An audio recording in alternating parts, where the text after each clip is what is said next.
You are listening to the Taps and Teas Show, weekly conversations for people passionate about marketing, golf, and craft beer. Marty is the co-founder of Bad Rhino, an award-winning digital marketing agency helping golf and craft beer brands get real results in social media marketing.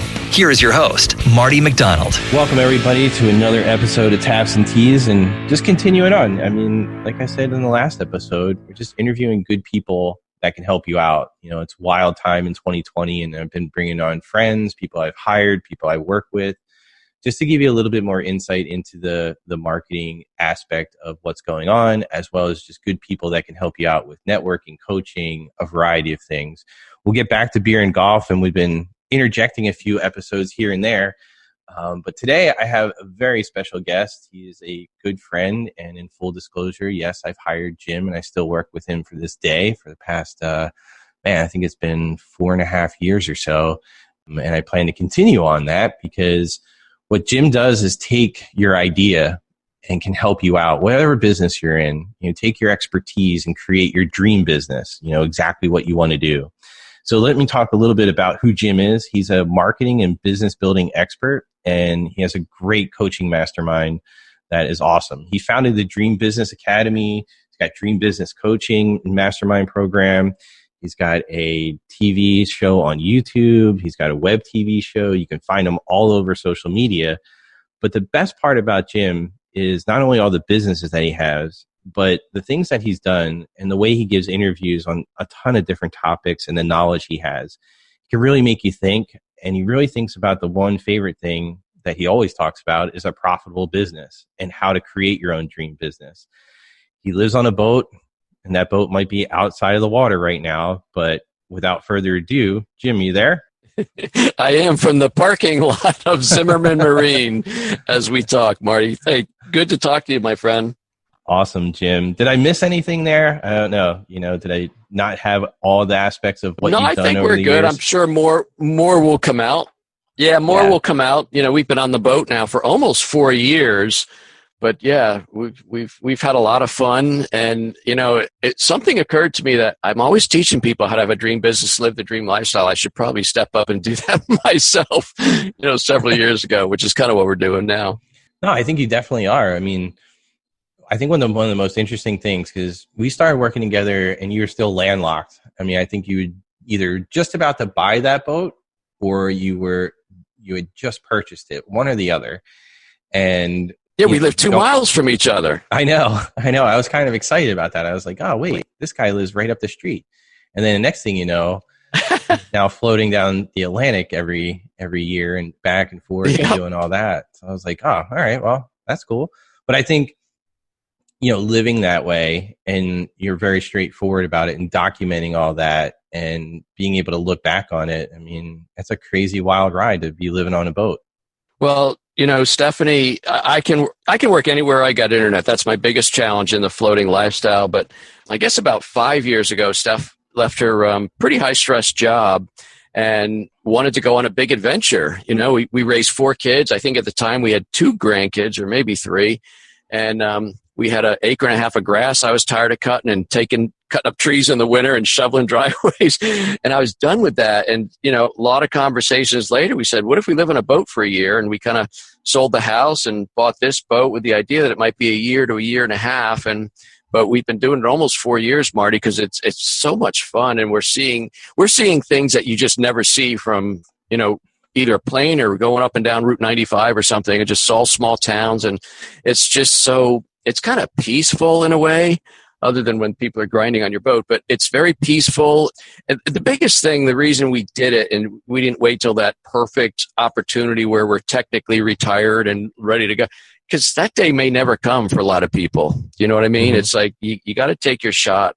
Just figure out a way, okay, how do I keep working and live my dream lifestyle? That's a lot of what we do. Yeah, no, 100%. I think when you start taking that mentality, you know, things come into focus. And let's go back a little bit, but before, you know, living on the floating home, like, how'd you get started in your journey of just starting your own thing? And well, you started multiple things as well. So tell everybody about that, because I think that's a great story. Yeah, it was in July of 2000, my job had been eliminated, which is probably a sanitized way of saying I got fired. I really didn't get fired. It really was eliminated. But, and I had still 4 teenagers at home at that point. And I've been entrepreneurial my whole life, always worked for entrepreneurs. And I thought, I'm going to have a business someday. But right now, I've got girls that are getting ready to go to college and stuff. So I looked for over a year for the perfect job, and not like Cousin Eddie, who was holding out for a management position, but the economy and whatever, I just couldn't find the right next step. And a year into this almost 18-month unemployment, I got cancer and really spiraled down. I ended up getting a really good job offer the end of August 2001. And then I had my surgery, and literally on September 11, 2001, I was laying on the couch recovering from surgery after I accepted this position. And then, September 11th happened, and that position, that was eliminated because, everybody was like, what the hell? Are we going to war? We didn't know what we're doing back then. So I really felt I was at the lowest point, and I thought, well, I guess I could start a business. I have no money. I'm already pretty in debt. So why not roll the dice, right? So I started a business in October 2001 and grew that to just about 300,000 in 5 years. And then I met a mutual friend of ours, Mike Capuzzi, who introduced me to Dan Kennedy, and I started learning about internet marketing, and I started buying these courses like Corey Rudel's internet marketing course and a whole bunch. I just got immersed in this. It really took me, my whole mindset, which I think Dan described as going from being a small business owner to an entrepreneur. Instead of me focusing on how do I get more clients within 10 miles of my home, I could sell like newsletters and content to people nationally and then internationally. So I created a business called No Hassle Newsletters and did that in 2007 and grew that. Eventually, we've had over 1,200 small business owners in 9 different countries in our monthly program. And from there, I started No Hassle Social Media, Concierge Print Mail on Demand, Success Advantage Publishing, probably a couple others. And then people, as I was going to all these seminars, like, Jim, what the hell? How are you doing these? We're still pushing our first business up the hill. And that's when I started coaching.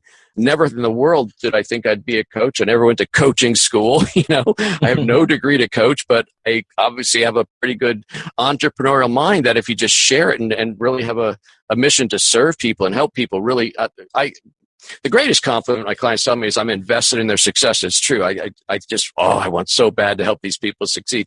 And I think that's the best kind of diploma I could have. So I've been coaching now for 11 years, Marty. And as I kind of fast forward to where I started, as we kind of whittle down, and I'm 62, nowhere near ready to hang up my hat, so to speak. But we said let's go do something big and adventurous, and I've kind of scaled my calendar down. So I work with clients and do interviews like this on Tuesday, Wednesday, Thursday. And then if we're traveling, we can be floating. Well, we're always floating, but we can be traveling Friday, Saturday, Sunday, Monday. Then I dock again and get good internet and run my business 3 days a week.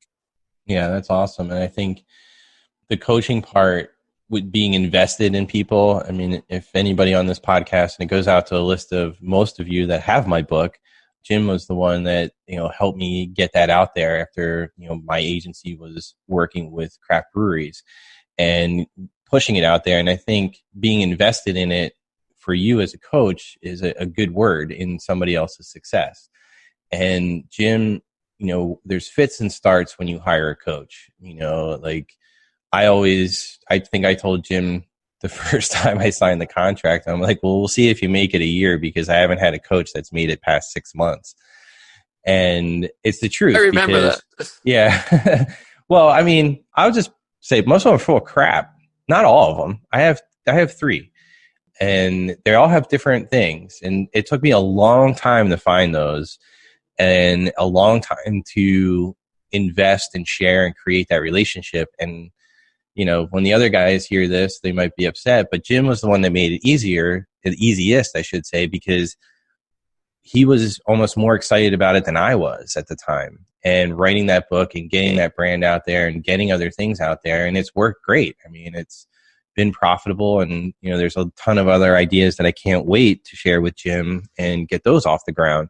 But I think being invested is a great way to say that. I think and it's true to you. So not trying to blow smoke, Jim. It's required, I think. Thank you. I appreciate that. And I remember those days. We came up together on a call with great beer is not enough, because if nobody knows about it, it's just great beer. And I remember when the book came out, and you and I worked on some different strategies, and I seem to remember, at least it makes a good story. 6 months in, you go, okay, this isn't doing what we thought it would do. And we just kept working it and working it. And then you started getting speaking engagements, and you're on stage, and people, hey, Marty, can you sign my book? Can I get a picture with you? It takes time. And that's really one of the hardest things for a coach, is helping people stay excited while the seeds take place and, start to germinate and grow into a big harvest. And I think, and I actually know, when I see that now from an agency perspective, when we bring on a client and they have all these grandiose ideas, right? Similar to probably when you bring on a client, like, especially the small mid-sized companies, they're like, I want to do this. This has to happen now. We need to do this tomorrow. And you're like, okay, but let's talk about reality a little bit. And you start to see it. And we only do, if you're not willing to sign on for 6 months, I don't even want to be in business with you, because the digital landscape changes so much that the stuff that was working 2 months ago is not working anymore. And the stuff that's going to be working now isn't going to be working in 2 months. So you're constantly fighting that battle. But if you stick with it and you trust it, and you have people that know what they're doing, it all of a sudden pops. And that's what happened to me with that book. I was like, Jim, we're 4 months into this. This ain't working. Like, dude, like, we got to do something. Like, at least give me a new idea here. And we did. We kicked around a bunch of them. And right as I was starting to implement them, because that took about 4 to 6 weeks, then things started to trickle in. I'm like, oh, okay. Well, I'm not going to tell Jim this yet, but I'm going to wait until all this is done. And then I'll tell him, because then his ego will be all like, I told you. And I was like, but no, it's like that patience part in the marketing thing is, I preach it all the time. And it's a challenge because you want stuff to work, right? It's so necessary in your business, Mark. I've worked with other people in the digital space, and there's so much testing that goes on. You can't just throw an ad out there, and you're changing and testing, and eventually you just take something that's really good and you keep making it better, and then the ROI kind of goes through the roof. But as somebody who wants instant results, hey, can I be cash flow positive in like 30 days? No, I don't think so. Yeah, I guess it's possible, but not with, we're going to build something real, because at the core of every business, whether it's product or service related, is relationships that you have with your customers. The best marketing, the best book, the best everything is going to help start the relationship. But it's like, hey, you going on a blind date and say, can I marry you? I'd like to have children with you. On the first time you meet, you've got to develop that relationship. It's just like that in business. Yep. And it's, we've had clients of all sizes. We have small clients here in Westchester, Pennsylvania, where we're based. And, some of them, one of them just kind of up and left. There might be some other issues, but it's just, you could see it early on. Like, you're not being patient enough. You don't understand where this is coming from. And, as a business owner, you have to understand, how you're going to service them. And you don't want them to leave bad or ill will. But sometimes, when you look at that, you see it as a lifeline.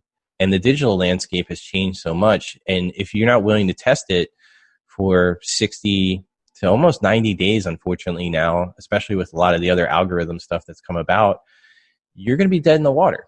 And it's sad because you can't see that quite yet, but with years and years of experience, that's where we're coming in. And you want it to help them, you want to do it. But like you said, like, if you're not invested in it from a standpoint of, let's kind of talk a little bit about reality here and test it, you're going to have a stronger foundation moving forward. And all our clients that have been with us for 6+ years on average, for most of them, they stuck with it. They didn't like some of the news they got, but they stuck with it. And, we have one right now, I don't really do this on here, but I think it's a good illustration. We're getting 25x return on their ad spend.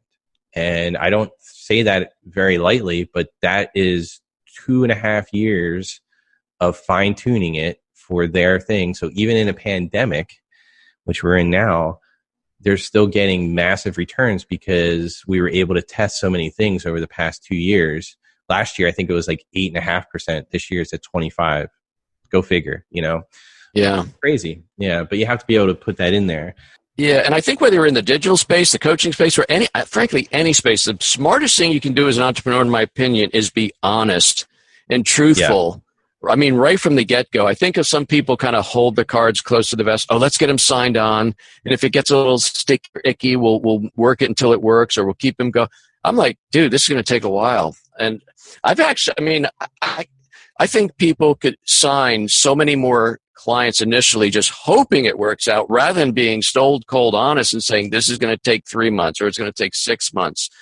I had a prospective client. This woman wanted to work with me in the worst way, but she was not in a position to work with me for a number of different reasons. I said, this is not going to work. Well, why not? And it almost like, am I being like, I don't know what the word is, but am I not taking her for a specific reason? I said, let me ask you a question. If this doesn't work out, could you afford to lose this much money in the next 12 months? She said, no. I said, that's why.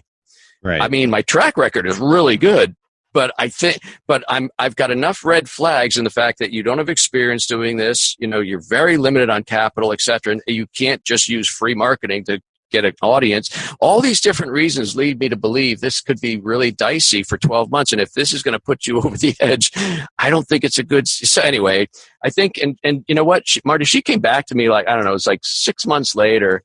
And she said, I just want to touch base. I'm doing something else. I thank you for not taking me on because that really would have been difficult. So I think, there's the integrity piece, but I think if it's more straightforward you are, I'm sure on one of our calls, I probably said, Marty, Stephanie says I have the patience of a gnat. I think you have less patience than I do, or something like that, and just let's go. Let's keep going. It's going to work. I know, right? Yeah, that's a trait of entrepreneurs. Well, I'm getting better. I don't know, age, wisdom, combination thereof, but I am getting better on the patience thing. But when you see it for somebody, and then I've done that probably more times in the last 2 years, is just say, hey, you're not ready for this. And then, they take it away and they come back and they're like, no, we are. And I'm like, you're not really. And then I really just break it down dollar wise. And, I've made the mistake of going, well, all right, you're making the case for you're a big boy girl and I'm a big boy or girl and we're going to do business and let's go from there. But all the times that I've done that, it blows up in my face. And we talk about that and we want to service clients best. And I think, having that conversation is so true. And unfortunately, in the last 6-8 months, we've been, talking to golf professionals and other things, and golf is actually booming, but the craft beer side's been hurting. And we've been talking to them about how to spend their money. Hey, if you're enjoying what you're hearing on the show and want more, head on over to tapsandtees.info and get our free report with game-changing tips and strategies straight to your inbox. Just enter your info and stop being stuck with no marketing plan. But before we get into where we're currently dealing with in 2020, tell everybody like how you came up with just the dream business idea and having that coaching program named like that. It originally wasn't called Dream Business. I've been through, several kind of maturations, et cetera. So I started out in the newsletter business because I kind of wrote my first newsletter when I was 21 and it worked really well. I created newsletters for 3 or 4 companies that I worked for. And then when I started my business, I gave it a dumb corporate name called Dynamic Communication. And then when I started learning something real about marketing, that's when I called No Hassle Newsletters. And so we went from there. But I think this thing about marketing is so interesting because it really, if you can, I just had a little brain freeze. Am I on the right question, Marty? Or you asked me something and I was getting ready to talk about newsletters. Oh, I know it's a dream business thing. So sorry. That's okay. Probably the grinding in the background is getting to me. But, the thing about it's about a great brand. And I really believe if you can have a name, which is it's your brand, and that name like paints a picture quickly about what it means and what the benefit of doing business with you would look like, I think that's amazing. And then you follow it up with a tagline. It's kind of like when you come up with the name of a book. So there's the title and there's the subtitle. Those two things would be the most powerful brand. Now, to me, when I started coaching, I don't even remember in 2009. I don't think I called it Jim Palmer's coaching program. I don't recall. It might have been called Stop Waiting or something, because that my latest book at the time was Stop Waiting for It to Get Easier. But, you have to be able to separate yourself. It's one of the first things I do with a client. Let's talk about what you've done. What's your gift? And most people don't even see it. So if somebody's been in business, even if they're in the, if they're an accountant, you can't have a brand that says, I had numbers really well, so much better than everybody else. You got to have something that ties you to, this amazing brand core offering that makes you attractive to a certain number of people, will repel others, but that's how you really grow. And so you want to latch on to whatever that thing is. So I'll ask a series of questions. For example, how did you grow your practice faster than anybody? If the average practice does $500,000, how is it that you're doing 860? I'm going to find that one thing, and then we're going to try and build a business around it. Now, when I created Dream Business Marketing, it's when I started doing my live events, which I called Dream Business Academy. And I thought, well, if anybody's going to have a business, why wouldn't they want to have their dream business? And I started talking about that language just like that. And it was one of those light bulb moments when I said, why wouldn't somebody want to have their dream business? I said, oop, that's it. Dream business. And so I built everything: Dream Business Radio, Dream Business TV, Dream Business Academy, Dream Business Mastermind and Coaching, because a dream business can allow you to live your dream lifestyle. And I actually had that brand, Marty, way before we did the boat, but I've kind of changed a little of my brand. It's still Dream Business, but now I'm Captain Jim, the Dream Business Coach, because honestly, it's not why we bought the boat, but this magnificent yacht that we live on is very, it's a symbol that, I'm not just a guy who said, hey, I can help you have a 6 or 7 figure business, yet I haven't done one for myself. It's kind of a symbol. And I think it's really re-energized what's always been a good brand for me. But I have people follow me up and down the coast because they live on the coast, but they're also obviously entrepreneurs. So it's kind of like it's really been a little bit of a bonus with this lifestyle. Yeah. I mean, you can see like the boat and living that way and having the floating home and documenting everything is part of the marketing. And I think it works well, but you have to walk the walk sometimes if you're going to have the dream business coach. Like you said earlier, maybe I should start living that way, And yeah, exactly. That's like the whole methodology. But I also think there's, so much in the journey to get there that you can, really pull in and people appreciate, especially in the group and talking about it. And, it creates like, hey, if Jim can do it, I can do it, and I think that's really cool. So, with that, like going into the last 6 to 8 months, like I mentioned before, being in COVID pandemic, how's your business shift? Mm-hmm. How's just like living on a boat shift and all that? Kind of get into a little bit of that. What's interesting is that, my mastermind, and I don't know that I was officially the first one, but when I wanted to start a mastermind, all the other masterminds that I was in or was aware of were ones that you go and you fly somewhere or drive somewhere and you meet and then you fly home. And so when I started talking to different people, I said, what do you love about mastermind and what do you hate? And one of the things they didn't like was the travel. And I said, what if I created a virtual mastermind where there was no Zoom at the time. It was just getting together on conference call line. So my mastermind, as you know, is virtual and we meet monthly in addition to my one-on-one calls. And so that aspect of my business hasn't changed at all.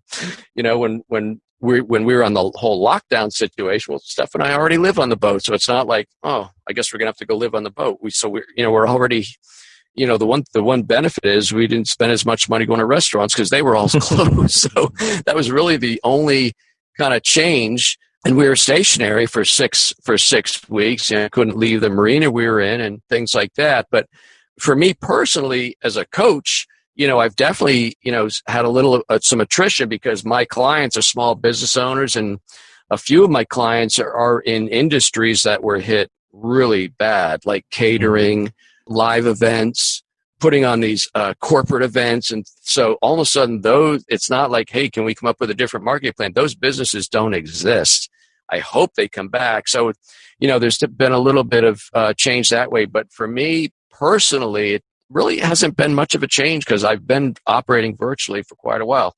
I guess the only other thing I would say popped into my head is I haven't been able to do my live events, Dream Business Academy, or, I was doing some one-day in-person masterminds for anybody that wanted to come. That's part of my group. I'd get a meeting room and lunch, and, we'd have a good day of it. So I haven't been able to do that either, which I really miss.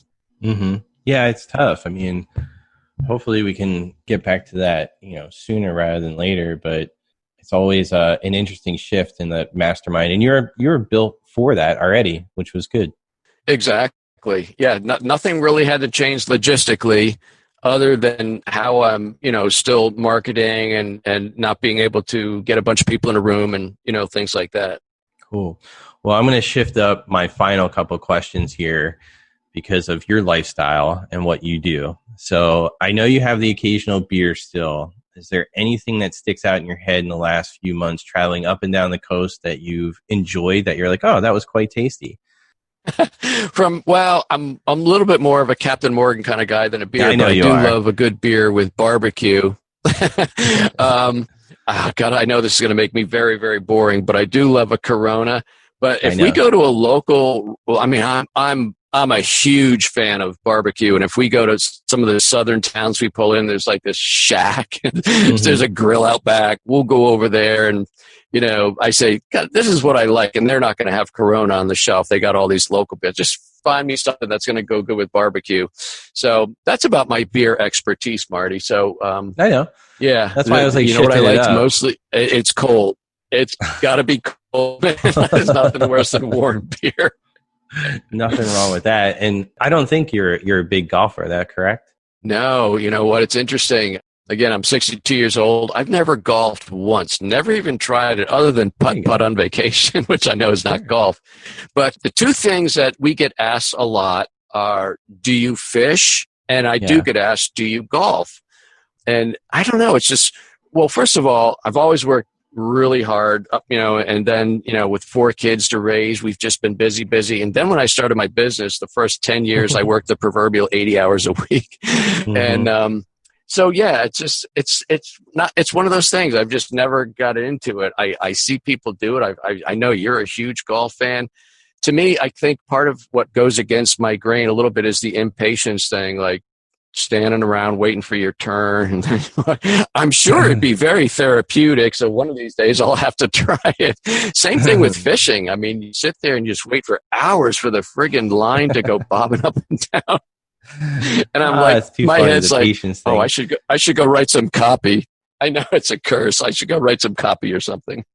I know. No, I'm the same way. And it's funny is like the golf part has been, the golf piece is the only thing that calms my brain down. It's always been that way for years. We mentioned 9/11 before. That first Saturday after 9/11, me and my buddy went golfing. And the golf course was packed. And you're seeing that now. A lot of people are taking up the game. A lot of people are coming out that haven't been out because it's an activity you can do outside. You're not around a bunch of people. It's not closed in. You can, kind of have your space and do it. So that's been a boom. But it's, for me, like exactly what you're saying with the patience. Like, yeah, do I get impatient on the golf course? Sure. But at the same time, it's like the only spot where I can go. I don't think about a damn thing other than what I got to do on the course. It's amazing. It's been one of the few things in my life where I can just point to that and be like, yeah, if I go play golf, all I'm thinking about is the next shot. And it's like a great metaphor of life, the game. But then at the same time, it's actually lowered that down. So since you don't golf, my final question to you with all this travel up and down the coast is or two questions. What's the best thing or best place rather that you've been to that you thought, wow, I never knew this place was going to be so cool? And then the second thing is, what's the biggest challenge you've had living on a boat, minus the internet? You already mentioned that. Yeah, it's interesting. It's probably the question we get often. What's your favorite place that you've been to? And one of the reasons we kind of did this going up and down the coast was we'd like to look for we're kind of small town people. We want to look for a small town that we might eventually retire to or just go live in. And oh my gosh, Marty, there are so many small towns that are so cool. It's like, how do you decide? Like, we love Beaufort, South Carolina. We love Savannah. We love Charleston. There's these tiny little towns like Edenton, North Carolina, which is Mayberry to a T. One of the things that we like, and I guess if there was a place where I do escape my mind and turn off the entrepreneur brains, when we go in these small towns and walk around, or like I said, we picked up a couple used bikes and we ride around, and it's just like it's like a blast back in time. So I don't know that I have a favorite. We love St. Augustine, Florida, because of the rich history and culture that's there. It's just, there's so many. I don't know if I have a favorite. Oh, by the way, Beaufort, South Carolina, they make a lot of movies there. It looks like Pleasantville. I said, this is like Pleasantville. People look too perfect or something. And it's just like, and people look at you in the eye and say, hey, how you doing? Hope you're having a great day. And I'm like, what the hell just happened? Somebody didn't walk next to me, bump me in the shoulder, looking at his phone. It's like real, it's just different. And so we love the small town. You can take your pick out of the half a dozen I mentioned. And the biggest challenge is getting to see family. We knew that when we did this, we're not around for the kids to drop in unless we're up in the upper Chesapeake Bay. But the thing that we've figured out is that we're never that far from an airport. So, Steph, we were down in Florida and she flew home for her dad's 82nd birthday, I think. And she flew up for a 2-day New York thing with our daughters. So we can do things like that. And we've had our grandkids on the boat for a week. So that's more than just the afternoon you get to see them around Thanksgiving, So we've learned to take what's a challenge, which is not being totally accessible, but when people come to visit us, they stay for several days. And so, yeah, we've really built some really solid relationships with our older grandkids, at least so far. That's great. Yeah, I can imagine that's been a challenge, especially this year. So tell everybody where they can find you, and we'll close this out. Sure. GetJimPalmer.com. GetJimPalmer.com is my main website.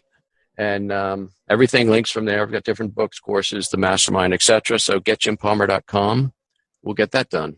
Sounds good. That's pretty simple. Oh, by the way, if I could say one more thing, Marty, if Sure. anybody's curious, Stephanie and I started a YouTube channel. The name of our boat is Floating Home. If you go to YouTube, search Our Floating Home, OUR, Our Floating Home, and we're putting out videos of our travels and the challenges, and there's a tour of the boat, etc. So it's not a tricky link to get you into coaching like subliminally. It's truly about this lifestyle. So if you're curious about what we're doing and how we're doing it, just check out Our Floating Home on YouTube.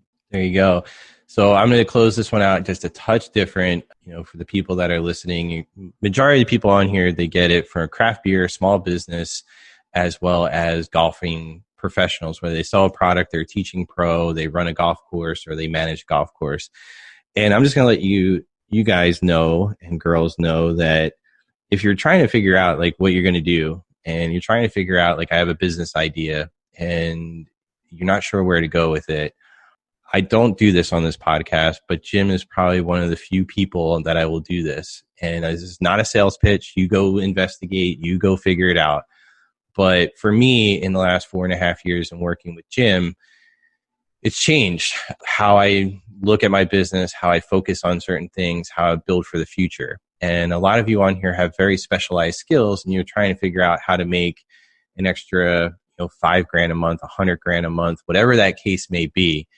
Jim can help you get there and kind of take you from your current position into building your own persona online, creating an expert in your field. And a lot of you are, the brewers that are on here, you have a lot of information that you might want to get out there and maybe monetize, for now and in the future. And Jim can help you do that. And it's an amazing group that he puts together and the things that he has out there. So go to getjimpalmer.com. I get nothing for this. This is helping somebody out and helping others out, rather, I should say, by pointing them in the right direction. And there's so much mess on the internet. You don't know where to go. And Jim is a great person to start. So I'll see you on the next episode. And Jim, thanks for coming on. And I'll talk to you soon. And next episode will be out the following week. I really appreciate it. Marty, thank you so much for your kind words, bud. I really appreciate it. Not a problem, Jim. You deserve it. All right, everyone. Have a good one. Thanks. This is thepodcastfactory.com.